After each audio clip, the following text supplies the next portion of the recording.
Hello बच्चों, let's read the question. The question is 60 joule of work must be done to move electric charge equal to 5 coulomb from a point where potential is 20 volt to another point where potential is V volt. Find the value of V.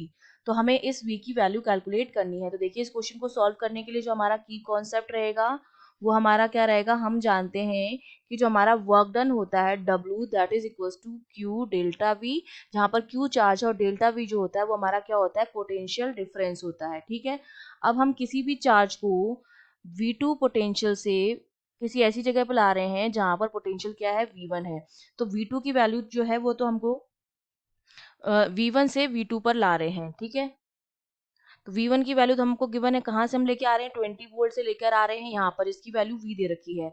और इसके लिए हमें जब भी हम किसी भी point charge को, यहाँ पर 5 कूलाम का चार्ज था, जब भी हम किसी चार्ज को एक जगह से दूसरी जगह लेकर आते हैं जहाँ पर पोटेंशियल डिफरेंस बन रहा हो, तो वहां पर हमें क्या करना पड़ता है, वर्क डन करना पड़ता है। तो वो हमें गिवन है। तो देखिए सिंपल सा क्वेश्चन है, यहाँ से मुझे डेल्टा वी की अगर मैं वैल्यू निकालूं तो डेल्टा वी मेरे पास क्या आ जाएगा, डब्ल्यू अपॉन क्यू के बराबर आ जाएगा।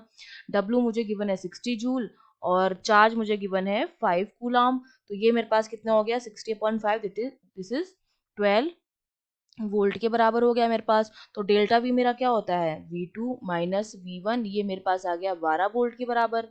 ठीक है, अब V2 माइनस V1 की वैल्यू मुझे गिवन है 20 वोल्ट है, जहां से हम उसको लेकर आ रहे हैं और जहां तक लेकर आ रहे हैं वो मुझे निकालना है। V2 मुझे कैलकुलेट करना है, इक्वल्स टू 12। तो V2 की जो वैल्यू आ जाएगी वो जाएगी 12 ये हो जाएगा 32 वोल्ट। ये मेरा क्या है, V है। तो मेरे V की वैल्यू कितनी आ गई है, 32 volt. I hope you understood well. All the best.